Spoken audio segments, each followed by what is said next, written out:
Hey everyone, welcome back to Getting In a College Coach Conversation.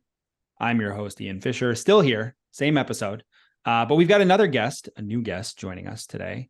My colleague, friend, pal, Abigail Anderson. Hey Abigail, how you Hey, doing? Ian. Doing well, thanks. It's nice to see you. You sent an email out to the team pretty recently. You are in North Carolina now, in the Durham area, and you were talking about back to school and running into college students all around town. Do you want to just Oh, share what that's like? I love that kind of the energy of what it's like to be around freshmen who are getting ready to start their years. I had really forgotten how exciting it is to be around freshmen and families moving in. And I was actually walking through the Duke campus yesterday. I needed to go buy a Duke t-shirt because I'm going to a football game on Monday night. Uh-huh. And I had this I turned to my partner, my husband, and I said, "Can you imagine what it felt like when every single one of these students opened their admit letter to Duke and how excited their family was?" And he just looked at me like, "No, but that's why you love your job." And there is this totally amazing energy of being in a really big college town, and there are a lot of schools here. So there's a lot of it. Yeah. I mean, that's totally understandable that you would get excited about that idea. And I think the stuff that he gets excited about in his professional life, like for us, makes no sense either. So we'll leave that Absolutely. aside. We're not going to talk Yes. about that work today. But of course, all of those freshmen had to apply to college. And in order to apply to college, is my segue here, they had to put together an application. And the Yeah. application has supplemental components and supporting components as well. And we want to talk especially about some of those supporting components, but also the supplements that might come along with a college application. And just before we jumped on, I was sort of like, you asked me, well, what's the difference between a supporting and a supplemental? And maybe I'm making a distinction without a difference. But I think of supporting documents as being components of an application that are in support of a student's candidacy, but are not actually created by the student. So what are some examples of what those supporting documents might be? And I will say, I at first I thought to myself, "Ugh, is this Ian just like playing semantics, supporting versus supplemental?" Because I know you love Does happen. words. You Yeah. do love words.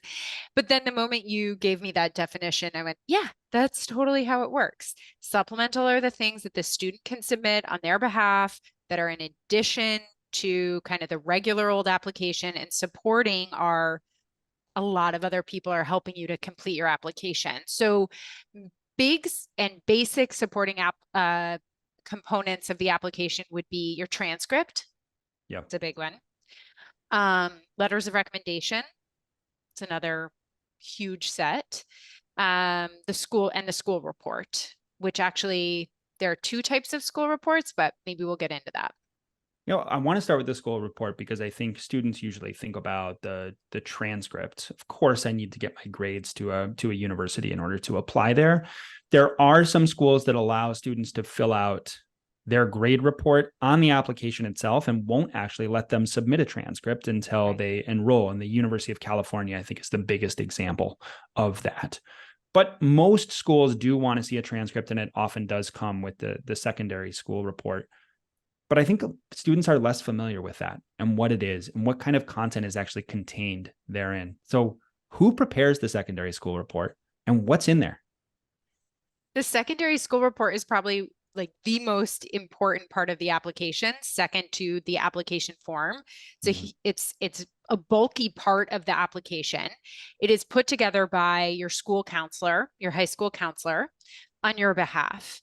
And I know, I've been a college coach for 8 years and I'm an avid listener of the podcast. And I know that so many of your guests and my colleagues will say, be nice to your school counselor, create that Yeah. relationship early, get to Yes. know them, know the deadlines. This is why they have so much work to do on your behalf as an applicant.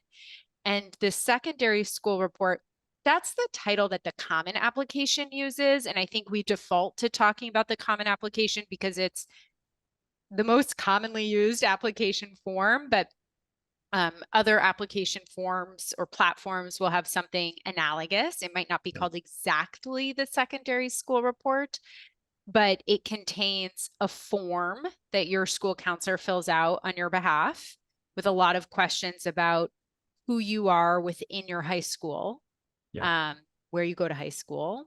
It contains your transcript. They actually attach it.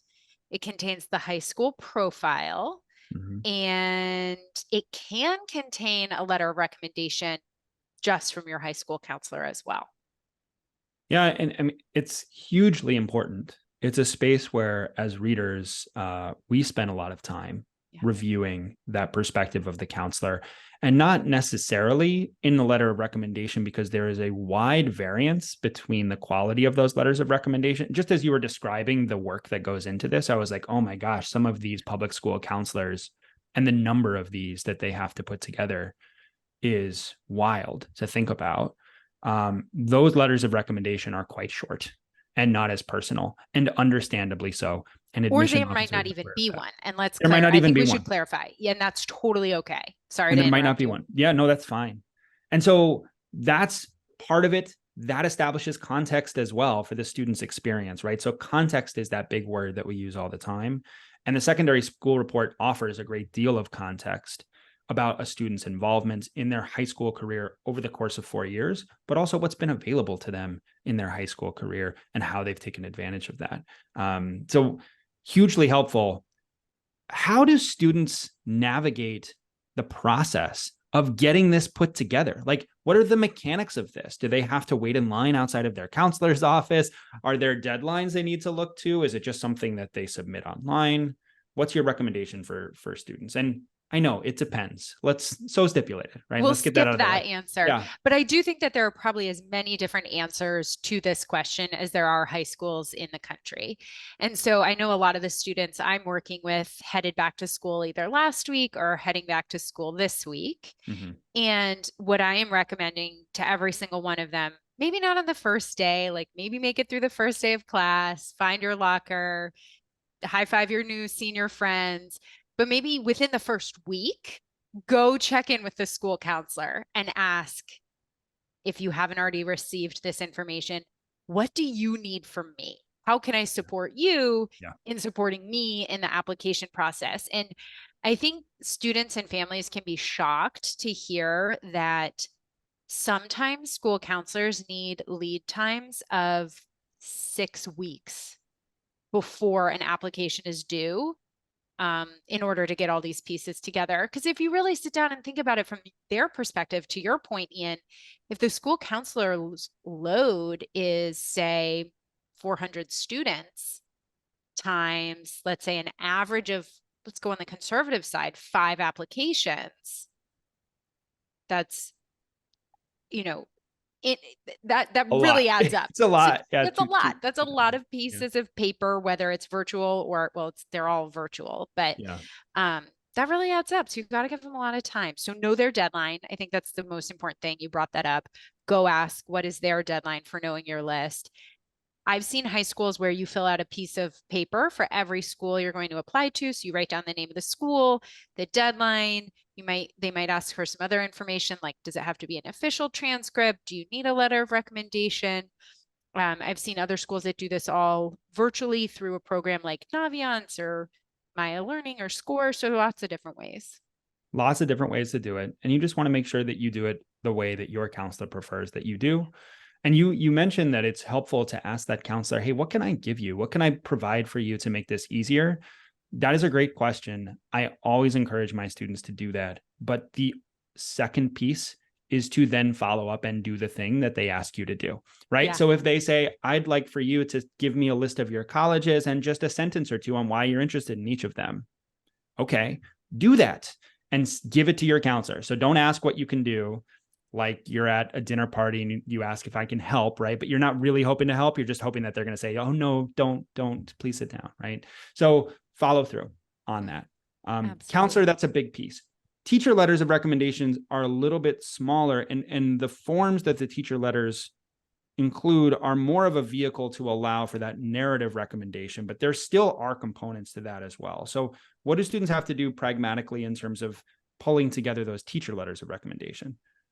So the most important thing is to sit down and strategize about who you're going to ask. And I think Right. most people are going to ask 1 to 2 teachers. And I know we've done segments on that before, so I'm sure people can go listen to our archives on that. But the most important thing is to ask the teacher. And I would say ask as early as you can. If you didn't ask in May or June before school let out for the summer, again, I would say within the first week back to school, make that ask. Many teachers, because of their caseload, they set a limit. They say, I'm only going to write X number, or the first Y number of students to ask me get a letter, and the rest go into some sort of lottery system. So Yeah. ask right away. Um, and oftentimes, kind of like you mentioned with school counselors, I think teachers will ask you to fill out a brag sheet or to answer a series of questions. What did you like about my class? What was challenging? What do you see your strengths are? They might ask you to submit your CV, your resume to them, or your main college essay to them. And that's really, honestly, they're not doing it to create work. They're trying to tailor what they write about you to what you see in yourself. Yeah. So do what they ask of you as well. Definitely. And, understand also that when you ask a teacher to write a letter of recommendation and they say yes, that doesn't mean they're going to follow up and do it the very next day. It's probably not something they're going to do within the next week, but you still want to put them in a position to be able to submit that letter of recommendation in a timely fashion on your behalf. Students aren't going to get a chance to review this content, right? This is not something that comes across their desk where they stamp it and then it goes off to colleges. But they can see when those letters of recommendation have been essentially attached to their common application, right? When the That's right. teacher has actually gone in there and filled out that form and pressed submit, and then it goes along with the application that ultimately lands on the desk of colleges and universities. I think that can be a real moment of anxiety for students is there can be 1 to 2 to 3 weeks of lag time between, hey, Mr. Fisher, did you submit my letter of recommendation? And Mr. Fisher says, Sure, I did. yeah, Yeah. I submitted it. It went in. I got it in right before the deadline. And then the student goes and checks their application portal. So their application portal at Clemson or their application portal at Duke. Each school has their own. I think we talk about that a Right. lot too. But those portals don't auto, it's not an auto update. It's not AI doing this work that we are aware of. I mean, maybe it Right. will be in the future, but it's a Right. human who's hand matching, like, this is Abigail Anderson from Durham, North Carolina, and this is her letter. So it can take 2 to 3 weeks. And I always remind parents, families, like, don't panic. If your teacher said they did it, they did it. Trust them.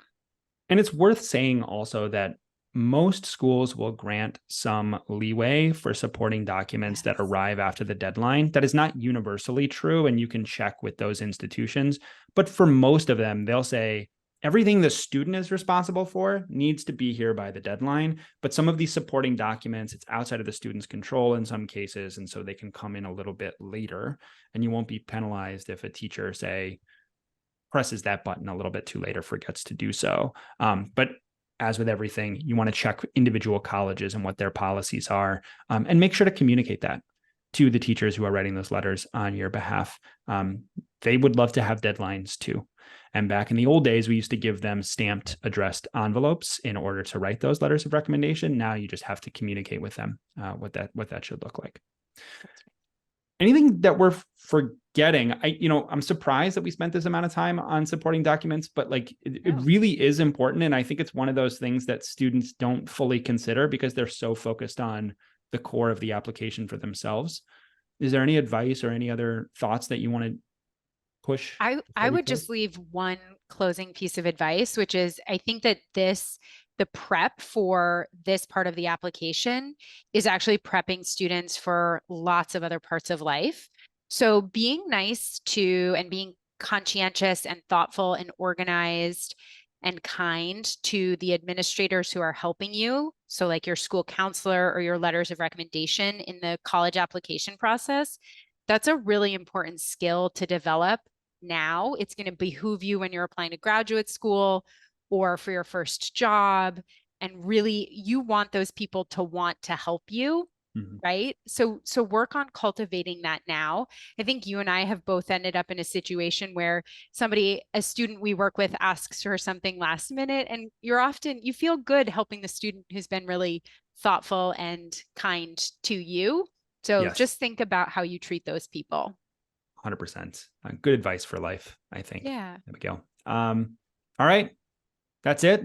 Thanks for jumping in as a pinch hitter here at last minute. It was great to have you on the show, and you can come back again another time. Good. All right. Great.